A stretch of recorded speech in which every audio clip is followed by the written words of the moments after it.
Bueno, vamos a empezar entonces con el gran juego de la guerra civil, que no lo habíamos terminado de ver, y a ver cómo podemos relacionar el gran juego de la guerra civil junto con el Tratado para atacar la realidad de López Petit y especialmente con algunos de los conceptos que ya vimos de López Petit, es decir, Estado-guerra / fascismo posmoderno, que me interesa mucho ver cómo opera esto en el gran juego de la guerra civil, y la idea de la democracia no como forma de gobierno, sino que ¿qué era la democracia?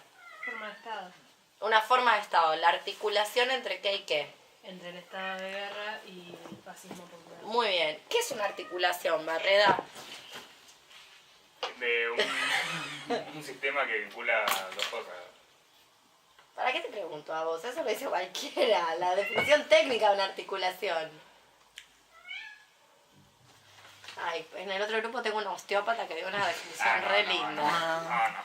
Bueno, pero básicamente un codo es una articulación. ¿Qué permite una articulación? Movimiento entre dos partes. Para eso la democracia está ahí, para poder articular, para que se puedan mover y desplazar y obviamente cumplir su función estos dos miembros que de otra manera estarían desarticulados, que es el Estado de guerra versus el fascismo posmoderno. Que cuando lean a Han habla de esto, solo que habla con otras palabras. En realidad, como hace todo el mundo que se dedica a la filosofía, me incluyo, lo que hacemos es choreo de choreo. Y el que tiene mejor agente de prensa gana. En realidad, más o menos estamos todo el mundo que está en una línea diciendo más o menos lo mismo. Bueno, Han y López Petit no son la excepción. Igual está muy bien lo que dicen y está bueno verlo. Bueno, ¿y cuál era la definición que daba? Yo creo que hasta ahí habíamos llegado. La definición que daba López Petit del Estado de guerra. ¿Cómo lo definía? ¿Qué era? Como máquina, como tipo de máquina, ¿qué era? Es un dispositivo. Muy bien, es un dispositivo que se encarga de alguna manera de no me sale la palabra, de producción de orden, dice él. Muy bien, de producción de orden. ¿Qué quiere decir eso? Que canaliza todos los flujos, ¿de qué tipo? De desorden justamente provocados por el desbocamiento del capital. Muy de bien. violencia, digamos. Exactamente, traduzcámoslo a algo fácil de entender. ¿Qué es lo que hace entonces el Estado de guerra? Decilo en porteño vulgar. Ordena todas esas violencias generadas justamente por el mismo, o sea, es un dispositivo creado por el mismo sistema que genera esas desigualdades y esas violencias para ordenarlas, justamente. Muy bien. Para canalizar, para parar a la horda. Se le viene la horda encima y la para mediante la canalización de esa fuerza que se desboca por el desbocamiento del capital. Porque siempre recuerden esto, o sea, una de las características de estos autores es que la diferencia entre la modernidad y la época global en la que nos encontramos tiene que ver con el desbocamiento del capital. El desbocamiento del capital entendido como esta fase del capitalismo en la que nos encontramos, donde el capital se invierte para producir más capital y así sine die, eternamente, ad aeternitatem, que eso también es importante retenerlo. Vieron que en Argentina las diferencias, si ustedes ya leyeron El gran juego de la guerra civil y estuvieron mirando Tikkun, habrán visto que en Argentina nuestra guerra, por decirlo de alguna manera, tiene que ver con otras cosas. Nosotros no tenemos una guerra aún contra el Estado Islámico, como si hay en Europa. ¿Nuestra guerra contra qué es? Las formas de lucha de nuestro Estado guerra. ¿La droga? Muy bien, el narcotráfico, Sí. buenísimo. Se acaba de lanzar la campaña contra el narcotráfico. Sí. Bien, el narcotráfico básicamente es cómo matar pibitos de la villa. Sí. Ok, cómo hacerlos desaparecer. Fantástico. En pos del narcotráfico. Más todo esto que habíamos ya sumado con Federici en la lucha contra el narcotráfico vamos a desmantelar a todas las personas que cultivan por su cuenta, casi les diría cualquier cosa ya a esta altura. O sea, porro como tomate, está medio igual. O sea, no importa. Bien, ¿y cuál es el otro brazo? Yo creo que tiene 3 brazos. 2 muy configurados, que es la lucha contra el narcotráfico, el otro que no estamos diciendo, y un tercero que se sumó ayer. Chan, chan, chan, chan. Que ese se empieza a parecer a Europa, como de a poquito va queriendo, vamos llegando, arrimando el bochín. Los inmigrantes de países limítrofes. Antes de eso, una que ya está rearmadita, reaceitadita, porque en este país se lucha contra el narcotráfico y contra Inseguridad. la trata. Chan, chan, chan, chan. La trata, se lucha contra la trata. Entonces nuestros grandes cucos son narcotráfico, trata, o casualidad, dos fenómenos de barriales, de conurbano, justamente. O, bueno, no solamente, pero sí mayoritariamente. Bien, y el otro, el que se inauguró ayer con un campo de detención. Ayer se inauguró el primer campo de detención de migrantes sin papeles del país en el pasaje Colmo.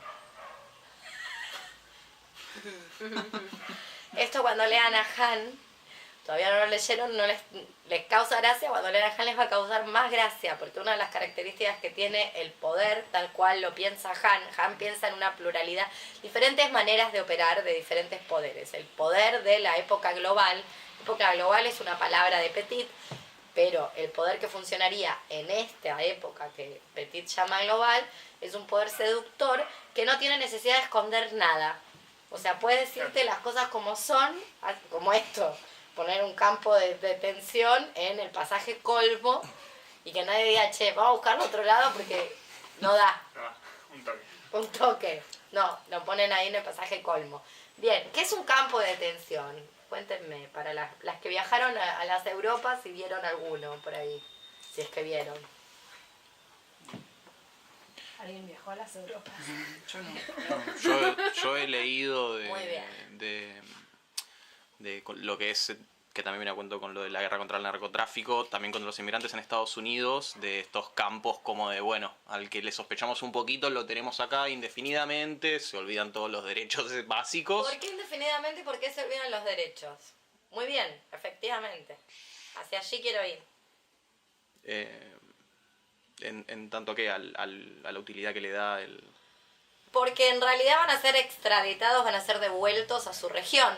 Por ende no están juzgados ni institucionalizados ante una especie de carátula o causa en lo civil o lo correccional. Es gente que no tiene que estar acá porque no tiene sus papeles en regla.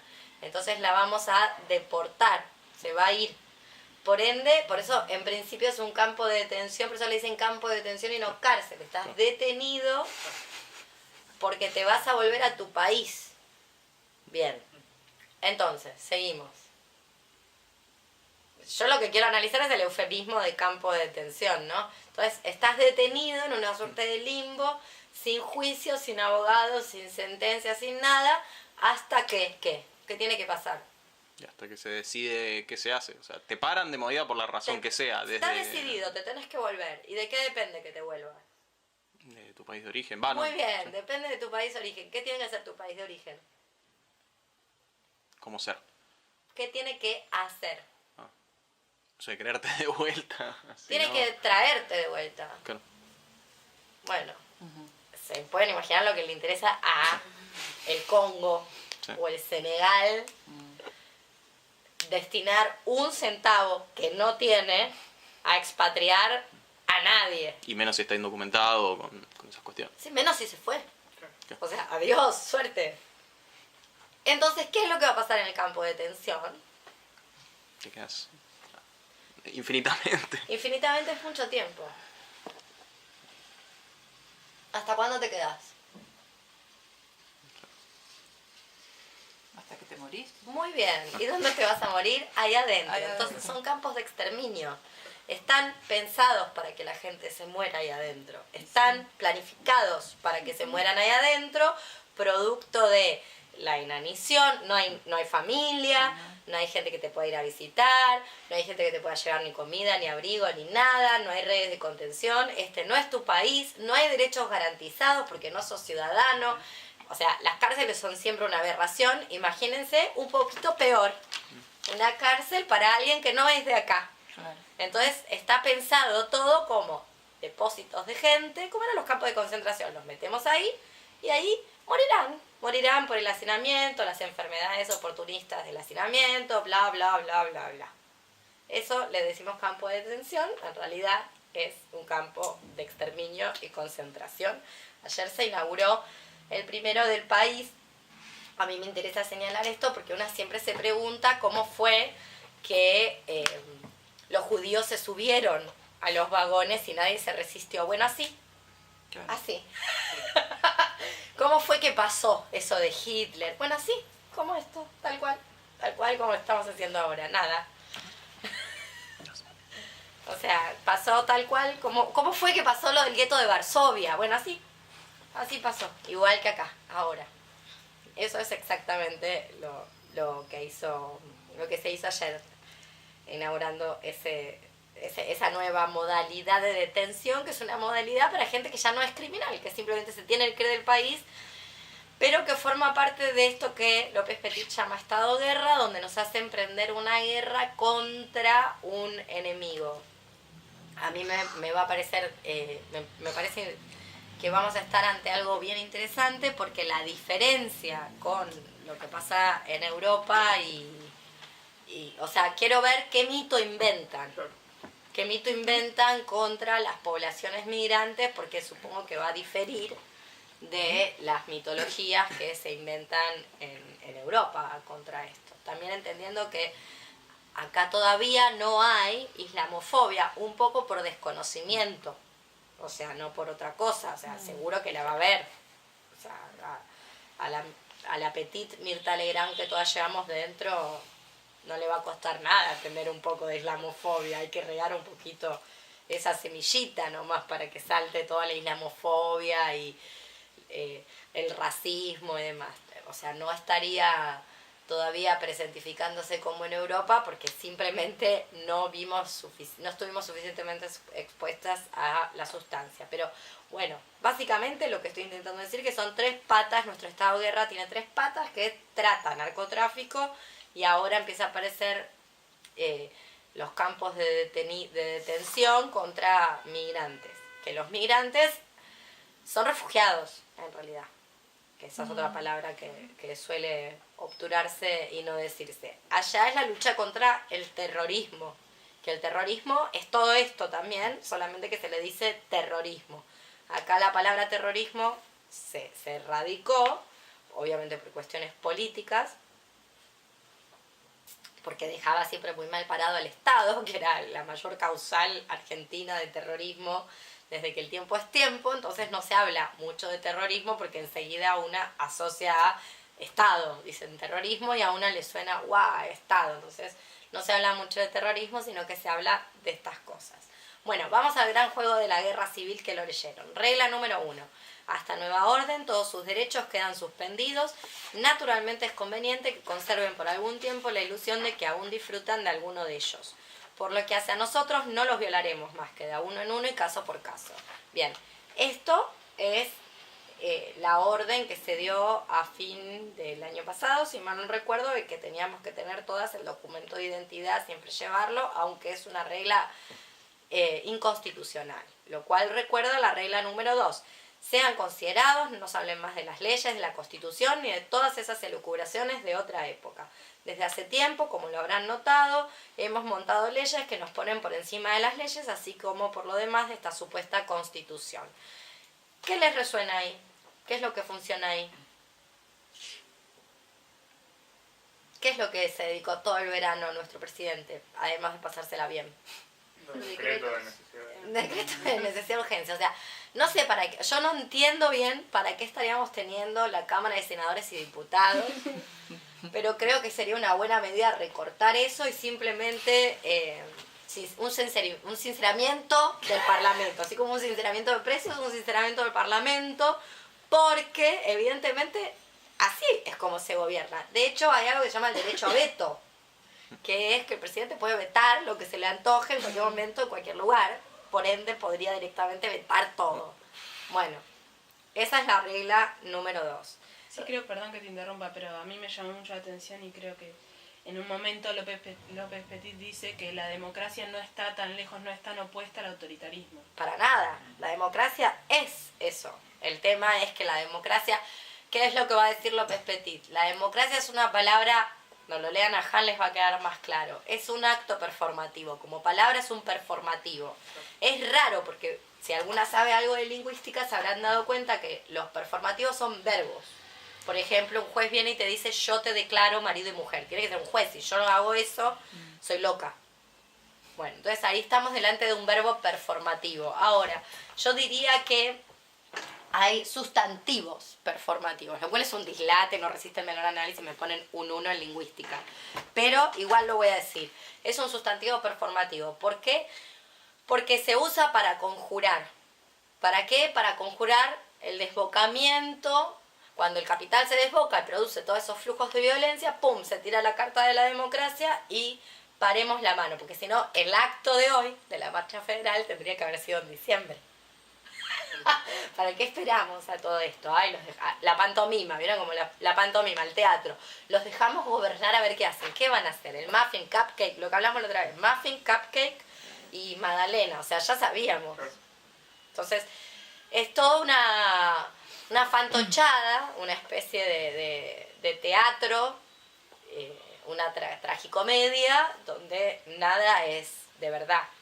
Bueno, y la democracia justamente la función que tiene es conjurar el peligro de lo que podría ser el ejercicio directo del poder.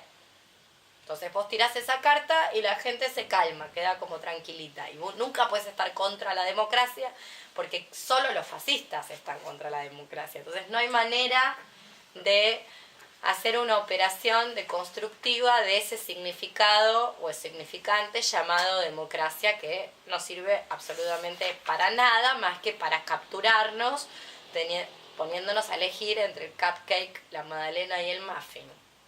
Que a eso se dedica la democracia. Bien, o sea, para articular Estado, guerra, fascismo, posmoderno. Regla número 3. Ustedes son débiles, están aislados, aturdidos, engañados. Nosotros somos numerosos, estamos organizados, somos fuertes y lúcidos. Algunos dicen que somos una mafia. Es falso, somos la mafia, la que ha vencido a todas las otras. Solo nosotros estamos en condiciones de protegerlos del caos del mundo. Es por eso que nos gusta tanto inocularles el sentimiento de su debilidad, de su inseguridad, ya que es proporcional a la rentabilidad de nuestros chanchullos.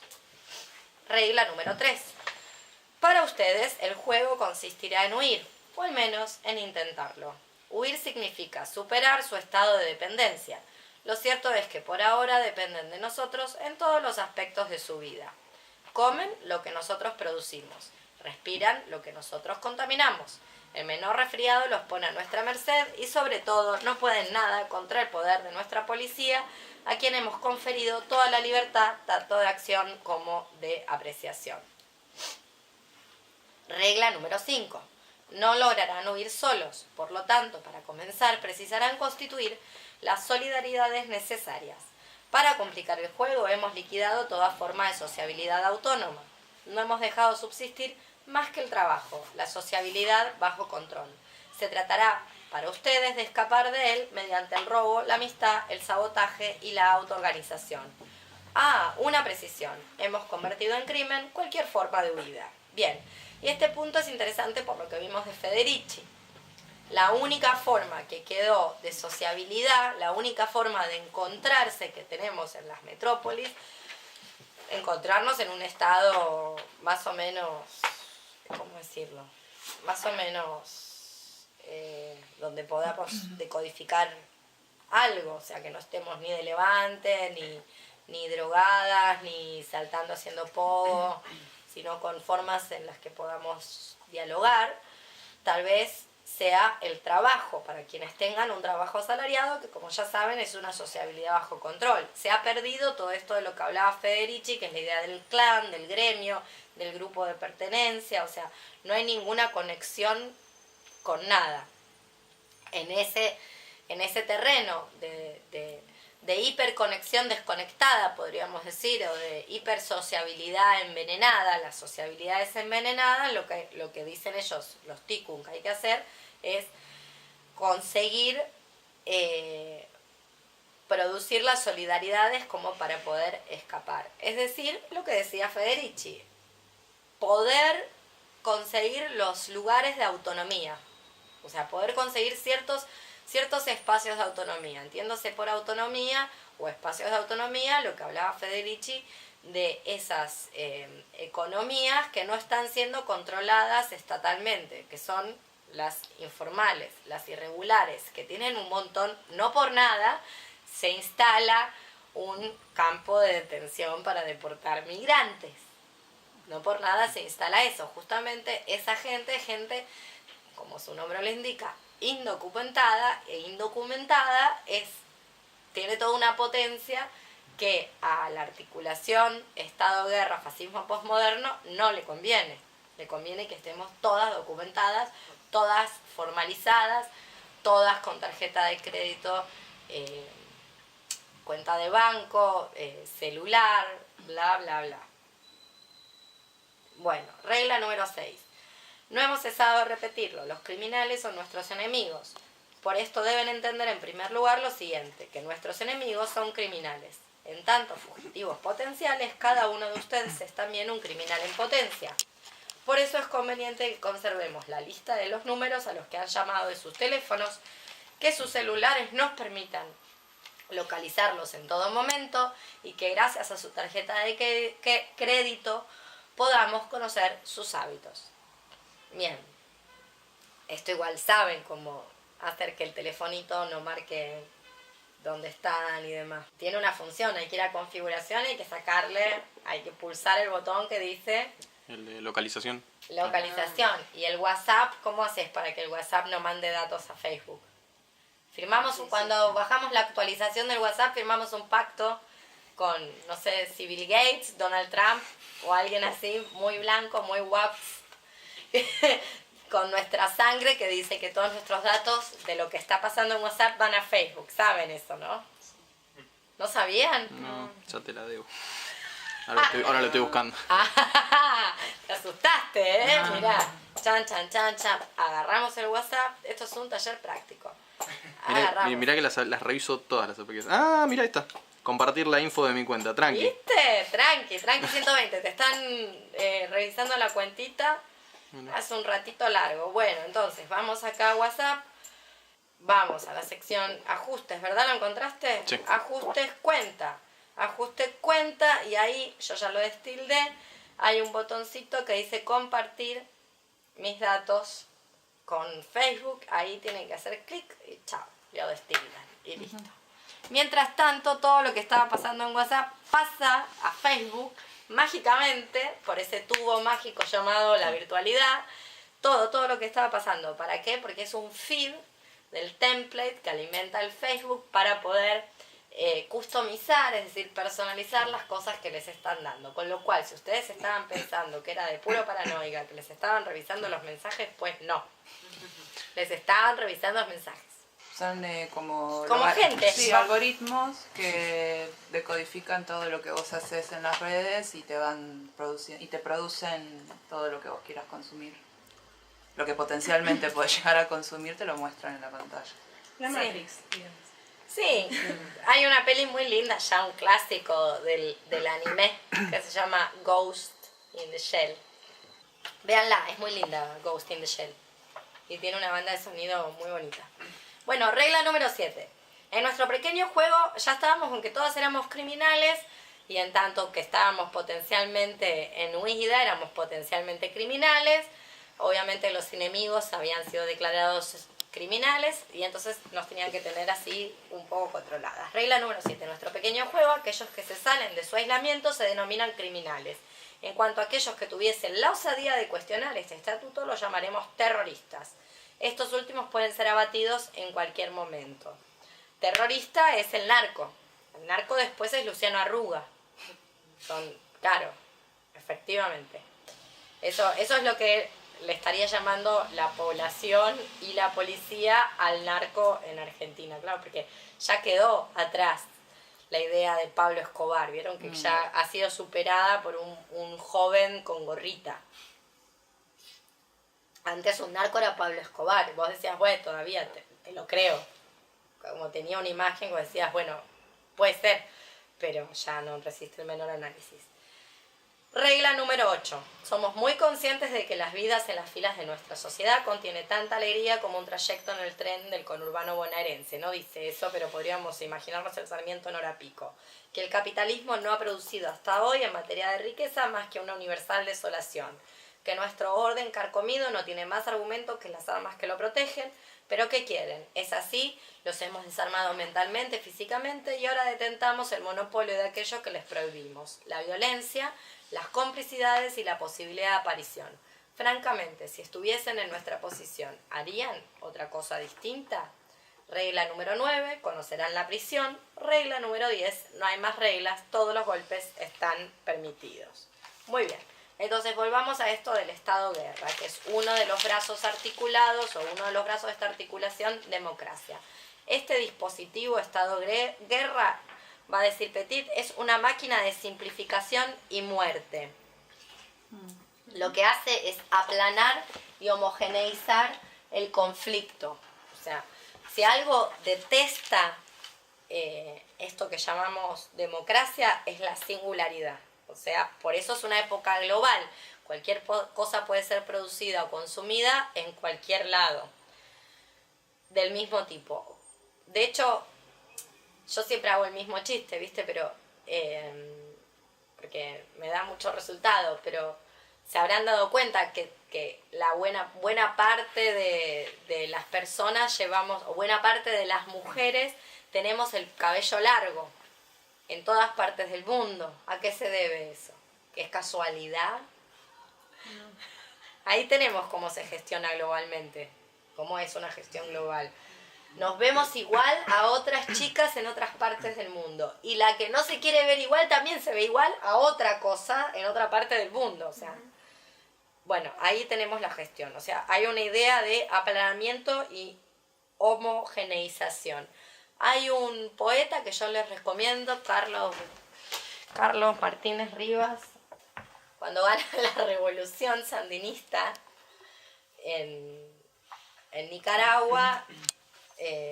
Carlos Martínez Rivas se va a vivir a Costa Rica, y porque no se aguanta lo chantapufi que son, así nomás. Y tiene, a ver si lo encuentro, un poema que se llama La civilización del parqueo. El parqueo me gustó porque el parqueo, ¿saben lo que es un parqueo? Los estacionamientos pagos, que está lleno. Parquímetro. No un parquímetro, sino el estacionamiento pago, ¿viste? Como lo que nosotras llamamos un estacionamiento. Vas, le pagás a un tipo que está cuidando, es un playón, la playa de estacionamiento, eso es un parqueo, de donde sale de parking, la palabra inglesa. Dice así, miren, la civilización del parqueo, arrasa, aplana y sepulta. A Fernando y María José Guier, con amor y desaliento.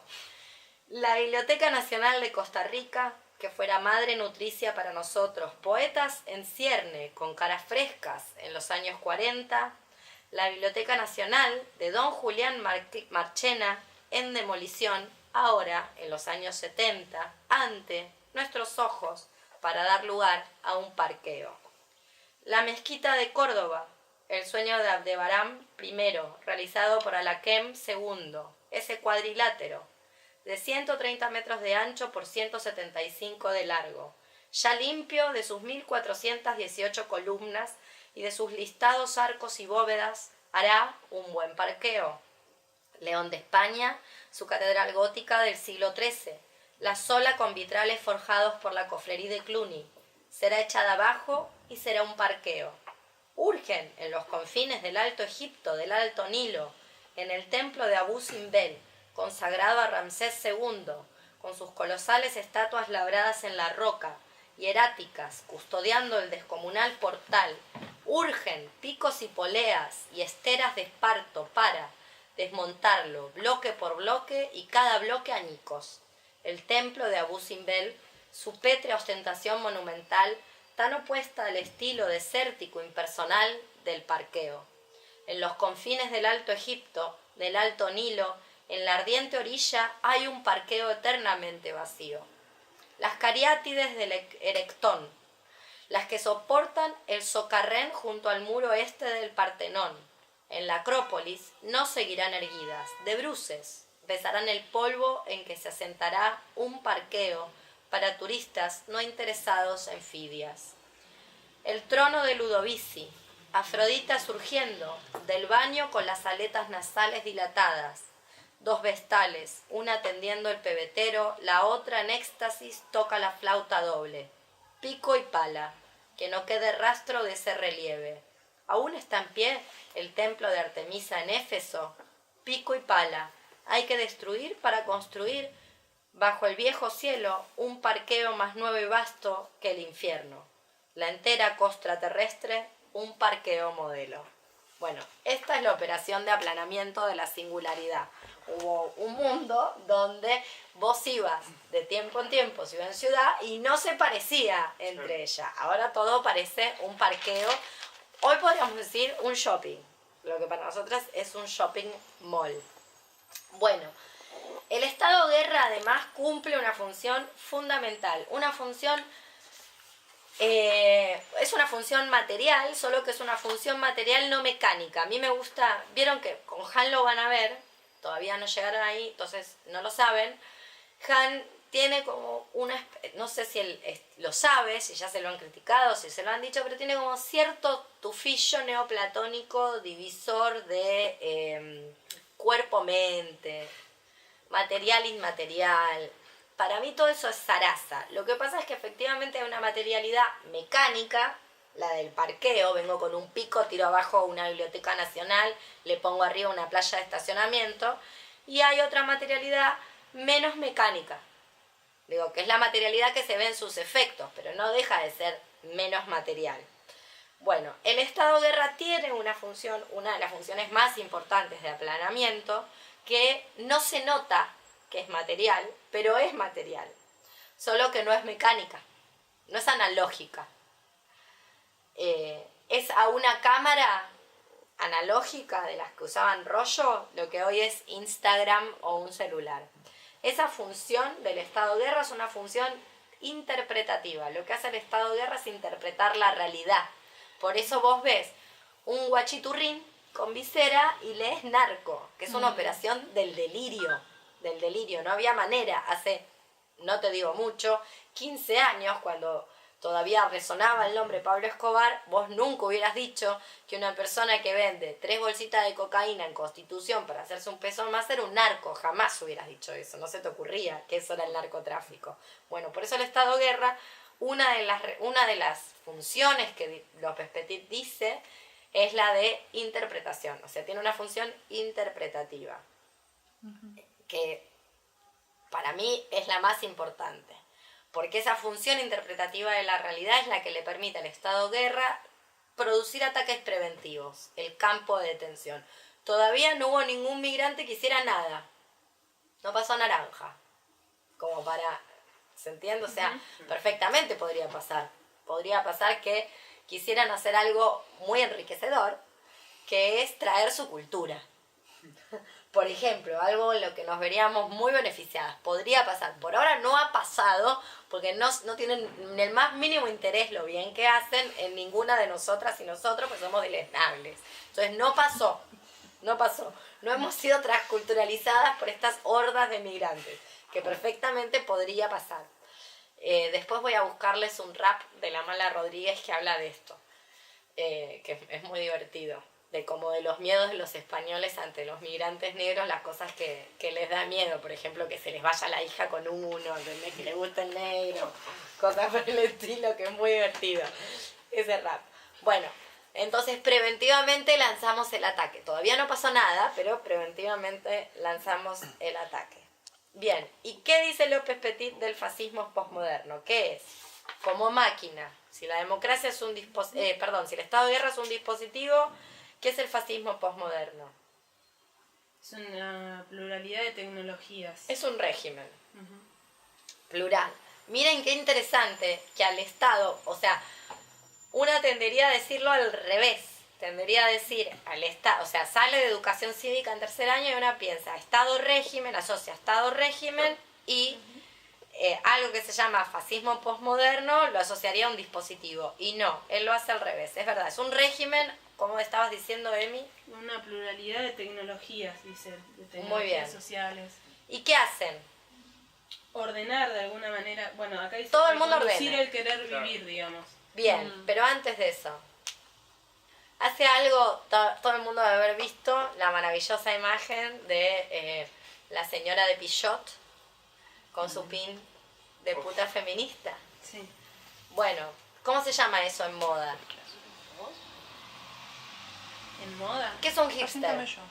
yo. Tendencia. Un Muy moderno. bien, en política es lo mismo, yo no lo sabía, me lo contó el otro día un politólogo, que hay gente que busca la tendencia política. Busca, bueno, eso se dedica al fascismo posmoderno. Es un régimen de gobierno, por ende es un régimen de orden, de canalización de conductas, que indica los comportamientos, es el índice de los comportamientos. El fascismo posmoderno gestiona qué tipo de reacciones vas a tener ante ciertos estímulos, ¿Por qué? cómo te van a caer. ¿Por qué sería un fascismo? ¿Por qué sería un fascismo? Yo estoy ya más lacaniana que nunca, les devuelvo la pregunta. Porque dice que tiende o sea, que utiliza el instrumento del ciudadanismo, por eso, como una exacerbación de la cuestión del ciudadano y del control a través de la sanción, si vos, a cualquier tipo de infracción, la que sea, establece una sanción para eso. Entonces, regla de alguna manera el comportamiento ciudadano, apela a la idea del buen ciudadano, el que hace todo Y que el buen bien. ciudadano se convierta en un policía, Controlador, claro. en un controlador Claro. de los demás, Algo totalitario sería. un linchador. Sí. Por eso en este curso hay un texto que es El del linchamientos. linchamiento, ¿Quién era el señor Lynch? Yo siempre voy a lo mismo. ¿Quién era el señor Lynch? sí. No es David, ¿no? Lynch. No, David Lynch, no, ojalá, pero no. De la familia Lynch. Efectivamente es una palabra irlandesa. Ah. Había un señor irlandés, migrante él, en Estados Unidos, que tenía campos de algodón con esclavos secuestrados de África y que se le ocurrió como método para controlar a esos esclavos lincharlos. De ahí sale el linchamiento de este señor Lynch. Entonces, una de las características del fascismo tiene muchas características, podríamos hacer un curso dedicado a eso, claramente, pero una de las características es lo que te decía Emi, que es la exacerbación de los valores patrióticos, de los valores ciudadanos y de apelar a ciertas fuerzas de control, tales como el trabajo, la dignidad del trabajo, el hacer las cosas bien, la clase obrera, el enriquecimiento no por herencia, o sea, son los valores del nacionalsocialismo. Por eso son obreros, o sea, o lo fueron, o tal vez lo sigan siendo. Bueno, justamente por eso. Pero yo creo que además le dice fascismo posmoderno por la lectura de Deleuze y Guattari del fascismo. El fascismo es, pese a todo lo estructurado, todo lo rígido que fue históricamente en el sentido de aparato de Estado, fue muy molecular en cuanto a organización social, en este sentido que decías vos, Emi, porque fíjate vos que al fascismo lo votaron. Yo creo que con esta cuestión de elegir o no elegir libremente, lo mejor que se puede hacer es salir de ese berenjenal, salir del lugar de si elegimos o no elegimos y plantear que nadie elige nada. Y entonces utilizar otras características para ver si lo que estamos realizando le conviene o no le conviene a nuestro cuerpo. Estoy utilizando terminología spinoziana, no es un convenir o una conveniencia en el sentido económico o mercantil, sino en el sentido de incrementa o no incrementa mi potencia. Pero bueno, no nos vamos a meter ahí.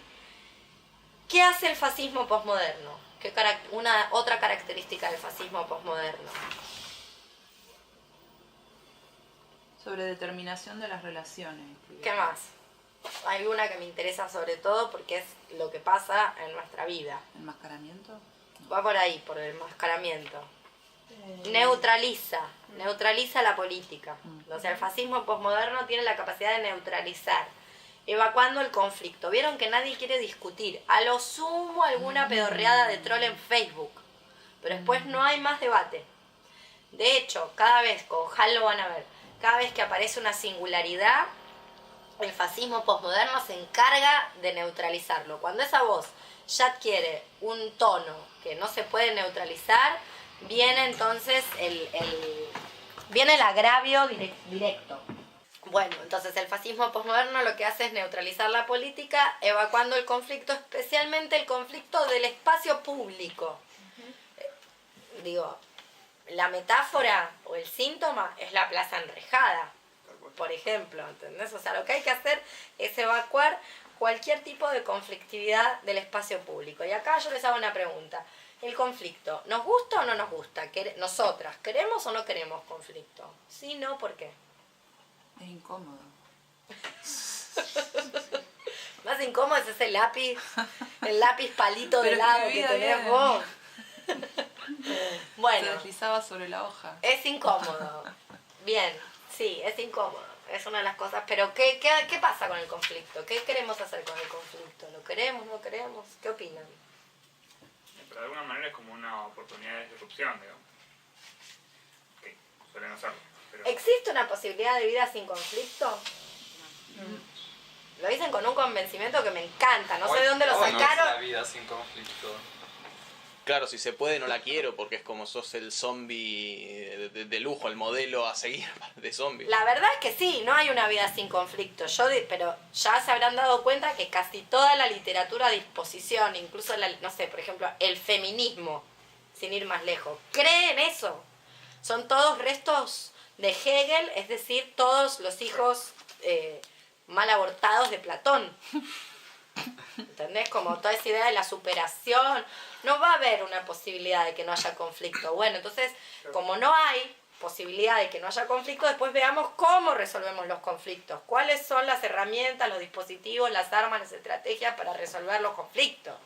Por ejemplo, ¿entendés? Como, voy a decir cosas tontas, pero como los animales resuelven sus conflictos. Estos dos, por lo menos, resuelven sus conflictos. Los tienen, no los tienen muchos, se quieren bastante, pero alguna que otra vez hay conflictos. Y sin embargo, algo pueden resolver, sin que yo me tenga que intervenir. ¿Verdad, Moreno? Entonces, decía esto porque es propio de esa estructura, de ese régimen del fascismo posmoderno, evitar el conflicto, tratar de evacuarlo, especialmente en lo que hace a los espacios públicos. Es decir, al vecino, si vos te cagás a golpes con tu pareja, mucho no le importa. Lo que le importa es que no lo hagas en el palier. Yo tampoco estoy diciendo, no me tomen mal, que ese tipo de conflictos no debería ser resuelto o directamente que no debería existir. Simplemente creo que no hay vida sin conflictos y que es propiamente de los movimientos de aplanación del Estado-guerra, de la articulación Estado-guerra, fascismo posmoderno, convencernos de que no tiene que haber conflictividad. Sobre todo las conflictividades internas.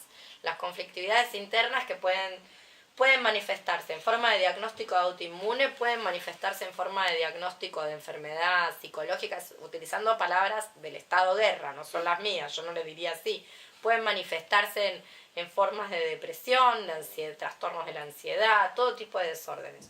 Sobre todo esas deberían ser las más abrazables y las menos aplanadas, por decirlo de algún modo.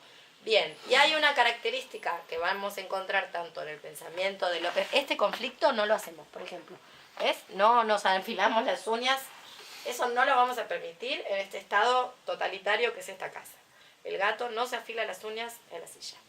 Bueno, entonces decía que hay una característica que va a compartir López Petit con Han, que es la idea de la violencia del consenso. El consenso como máxima opresión.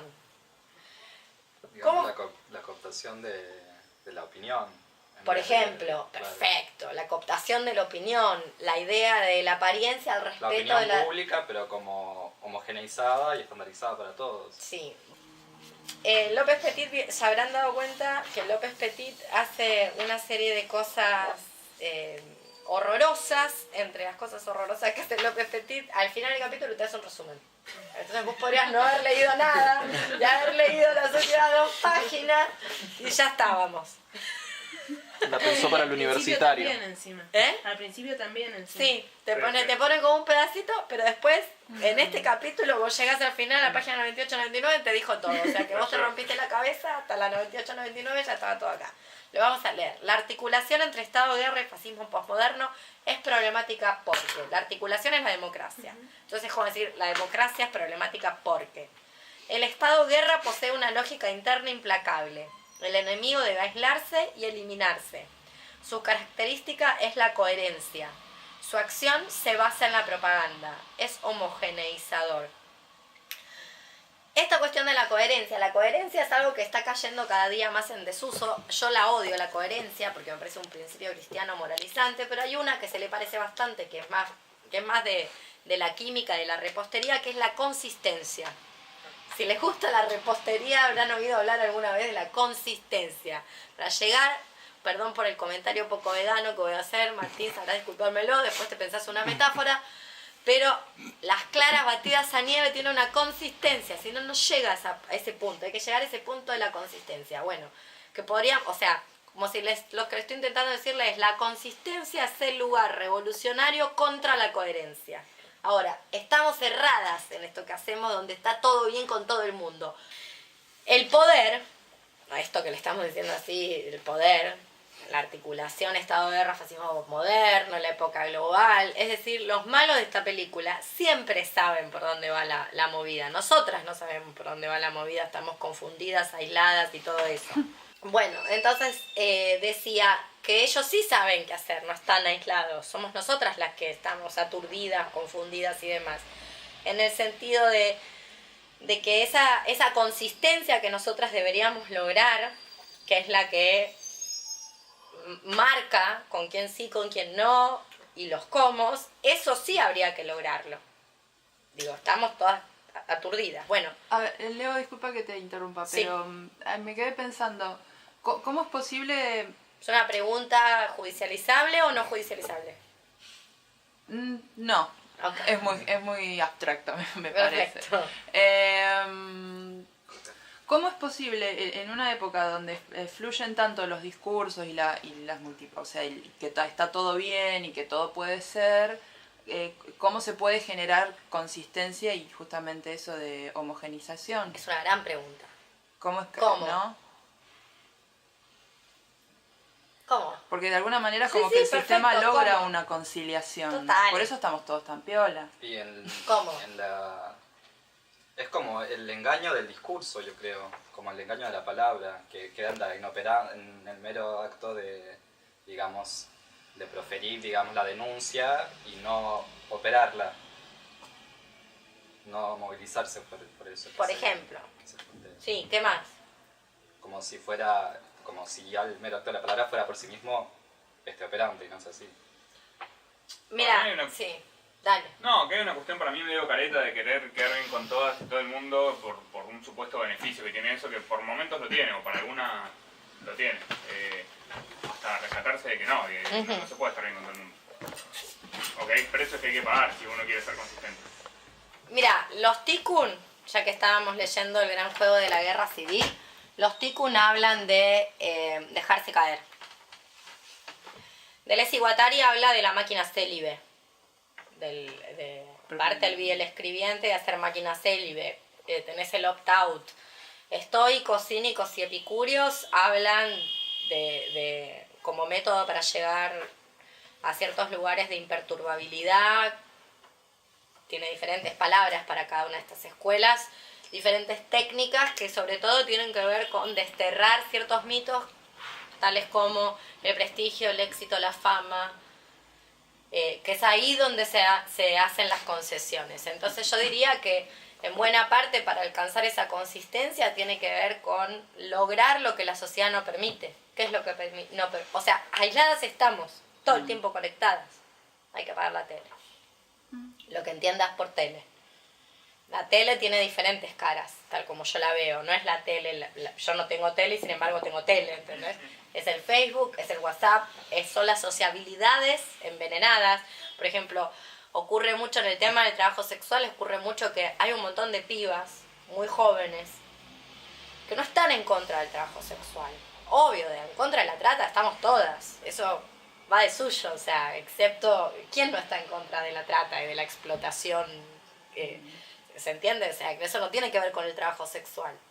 No tiene que ver ni con el trabajo, porque una puede estar contra la explotación y sin embargo está trabajando, está siendo explotada, ya lo sabe. ¿Y qué otra opción hay? O sea, ¿se entiende? O sea, tenemos que pagar las cosas. Ahora, una quiere amigas, quiere tener con quién ir al Encuentro Nacional de Mujeres, quiere que no la discriminen, quieren que no la dejen de invitar, quieren que no hablen mal de una, quieren que no te insulten. Y ahí empezás a ceder, a callarte la boca. Entonces, son los famosos grupos doctrinales de los que hablaba Foucault, en Vigilar y Castigar. Entonces, bueno, una parte de esa consistencia yo creo que se logra sustrayendo el cuerpo de las sociabilidades envenenadas, que adquieren muchas formas. Es decir, el partido político, en las formas de la política clásica, no es solamente el PTS.